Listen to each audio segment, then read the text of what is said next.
तो आज मैं आपको एक अनोखी रहस्यमय कहानी सुनाऊंगी। अगर आप चैनल पर नए हैं तो अभी सब्सक्राइब कर ले। यह मेरा दूसरा नया चैनल है ताकि और भी रहस्यमय कहानी सबसे पहले आप तक पहुंचे तथा कहानी पूरा देखे, क्योंकि अंत में एक अनोखा रहस्य छुपा है। धन्यवाद। तो सुनिए। पुरी की रथ यात्रा, जहां भगवान जगन्नाथ, बलभद्र और सुभद्रा अपने विशाल रथों पर नगर भ्रमण करते थे, हर साल लाखों भक्तों को आकर्षित करती थी। इस भीड़ में अर्जुन नाम का एक युवा और बलशाली युवक भी था। अर्जुन को अपनी शारीरिक शक्ति पर बहुत गर्व था। वो हर साल रथ यात्रा में सबसे आगे खड़ा होता और अपनी पूरी ताकत से रथ की विशाल रस्सियों को खींचता था। उसे लगता था कि रथ को खींचना केवल शारीरिक बल का काम है और जो जितना बलवान होगा उतना ही भगवान के करीब होगा। अर्जुन अक्सर उन बूढ़े कमजोर लोगों को देखता था जो मुश्किल से रस्सी को छू पाते थे, या उन बच्चों को जो केवल रस्सी के पास खड़े होकर जयकारे लगाते थे। वह मन ही मन मुस्कुराता। उसे लगता था कि उनकी कोशिशें व्यर्थ हैं, क्योंकि असली काम तो बलवान लोग ही कर रहे हैं। उसे लगता था कि भगवान केवल उन्हीं की सुनते हैं जो सबसे ज्यादा योगदान देते हैं, और उसके लिए योगदान का मतलब था शारीरिक शक्ति का प्रदर्शन। उसके मन में हमेशा एक विचार रहता था, क्या भगवान सचमुच इन कमजोर लोगों की भक्ति को देखते होंगे? क्या उनकी छोटी सी कोशिशें मेरी इतनी बड़ी शक्ति के सामने कोई मायने रखती हैं?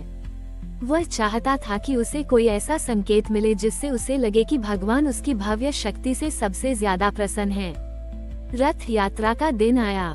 पुरी की सड़कें भक्तों से खचाखच भरी हुई थीं। अर्जुन सबसे आगे खड़ा था। उसकी मांसपेशियां तनी हुई थीं। वो रथ को खींचने के लिए तैयार था। जब शंखनाद हुआ और रथ को खींचने का आदेश मिला तो अर्जुन ने अपनी पूरी शक्ति लगा दी। रथ धीरे धीरे आगे बढ़ा, लेकिन कुछ दूर चलने के बाद अचानक रुक गया।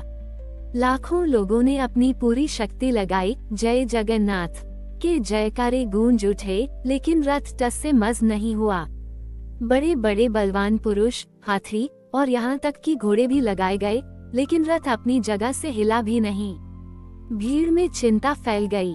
सूरज चढ़ रहा था और रथ रुका हुआ था। अर्जुन हैरान था। उसने अपनी पूरी शक्ति लगाई थी और उसके जैसे कई बलवान पुरुष भी थे, फिर भी रथ क्यों नहीं हिल रहा था? उसे लगा कि यह उसकी शक्ति का अपमान है। अर्जुन अपनी निराशा में डूबा हुआ था। उसे लगा कि उसकी सारी शक्ति व्यर्थ है। वह अभी भी रथ की रस्सी पकड़े खड़ा था जब उसने अपने पास एक बहुत ही बड़ी दुबली पतली महिला को देखा। उसके हाथ कांप रहे थे और वह मुश्किल से रस्सी के एक छोटे से हिस्से को छू पा रही थी। उसके चेहरे पर पसीना था, लेकिन उसकी आंखों में एक अजीब सी चमक थी, एक ऐसी गहरी श्रद्धा जो अर्जुन ने पहले कभी नहीं देखी थी। अर्जुन ने उस महिला को देखा और सोचा, यह क्या कर पाएगी? इसकी छोटी सी कोशिश से क्या होगा? तभी एक वृद्ध पुजारी, गुरुदेव, रथ के पास आए। उन्होंने देखा कि सभी बलवान पुरुष थक चुके थे और रथ रुका हुआ था। गुरुदेव ने अपनी शांत आवाज में कहा, बेटा, ये रथ केवल शारीरिक बल से नहीं चलता, यह विश्वास और भक्ति के बल से चलता है। गुरुदेव ने बूढ़ी महिला की ओर इशारा किया। देखो, वो दादी माँ। उसके पास शायद ही कोई शारीरिक बल हो, लेकिन उसके भीतर जो विश्वास और प्रेम है, वो किसी भी बलवान पुरुष से कहीं अधिक शक्तिशाली है। भगवान को तुम्हारे बल की नहीं, बल्कि तुम्हारे भाव की जरूरत है। गुरुदेव ने आगे कहा, जब लाखों लोग मिलकर रथ खींचते हैं, तो वे केवल रस्सी को नहीं खींचते, वे अपनी सामूहिक श्रद्धा और एकता को खींचते हैं। हर छोटी से छोटी कोशिश, हर छोटा सा स्पर्श, हर जयकारा, ये सब मिलकर एक ऐसी ऊर्जा बनाता है जो रथ को चलाती है। भगवान उस शक्ति को नहीं देखते जो आंखों से दिखाई देती है, वे उस भाव को देखते हैं जो हृदय से निकलता है। गुरुदेव ने अर्जुन के कंधे पर हाथ रखा।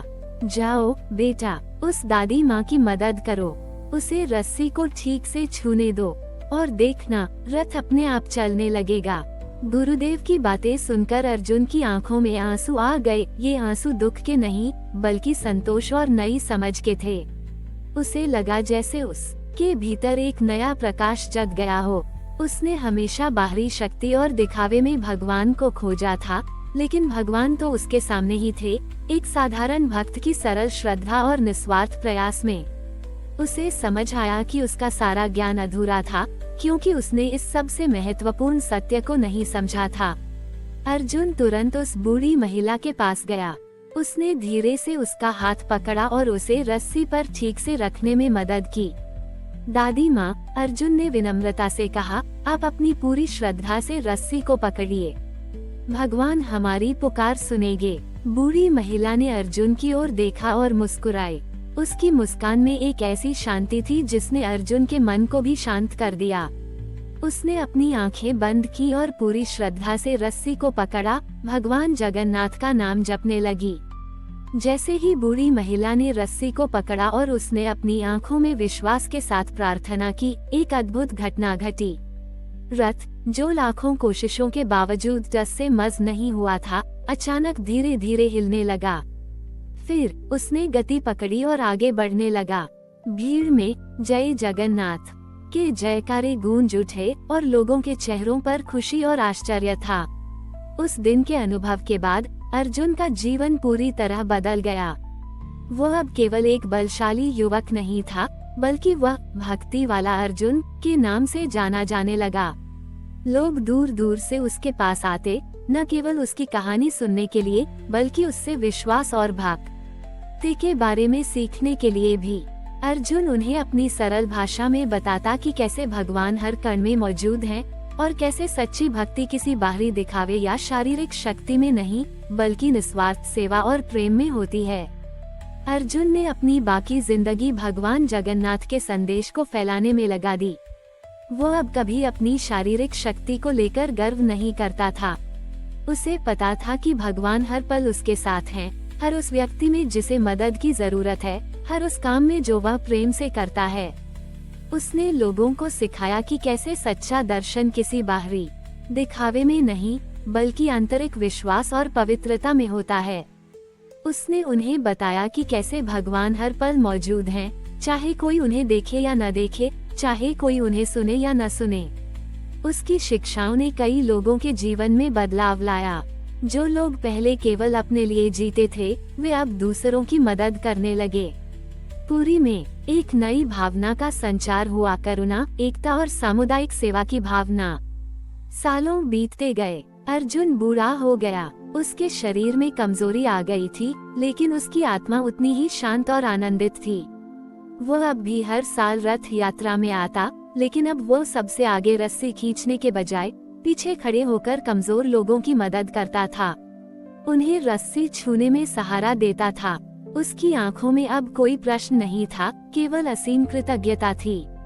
एक रथ यात्रा की शाम, जब सूरज पुरी में डूब रहा था और रथ गुंडिचा मंदिर पहुंच चुके थे, अर्जुन मंदिर के पास अपनी जगह पर बैठा था। उसने अपनी आंखें बंद की और उसे लगा कि वो केवल भक्तों की आवाजें नहीं सुन रहा, बल्कि वह भगवान जगन्नाथ का दिव्य संगीत सुन रहा है। उसे लगा कि भगवान स्वयं उसके पास आकर खड़े हो गए हैं और उसे अपने आलिंगन में ले रहे हैं।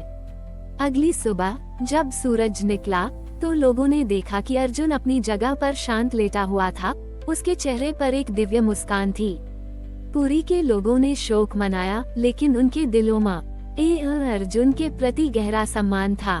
उन्हें पता था कि अर्जुन ने उन्हें न केवल रथ खींचना सिखाया था, बल्कि जीवन का सच्चा अर्थ भी सिखाया था। आज भी जब पुरी में कोई भक्त रथ यात्रा में भाग लेता है, तो उसे अर्जुन की कहानी सुनाई जाती है। लोग कहते हैं कि रथ का सच्चा बल शारीरिक शक्ति में नहीं, बल्कि सामूहिक विश्वास और निस्वार्थ भक्ति में होता है, और भगवान जगन्नाथ का प्रेम हर उस व्यक्ति के साथ है जो छोटी से छोटी कोशिश भी सच्चे हृदय से करता है। और अर्जुन का जीवन हमेशा के लिए पुरी की आत्मा में समा गया, ये सिखाते हुए कि सच्चा मार्ग भव्यता में नहीं, बल्कि सादगी और सेवा में है, और आस्था का प्रकाश सबसे बड़ा बल है। हमारी और भी आध्यात्मिक एवं अनोखी कहानियाँ देखने के लिए हमारे चैनल पर जाएं तथा धार्मिक एवं पौराणिक अनोखी कहानियाँ हमारे चैनल पर है। कृपया जाके देखें तथा हमारे चैनल को सब्सक्राइब करके रखें और वीडियो लाइक जरूर करें। धन्यवाद।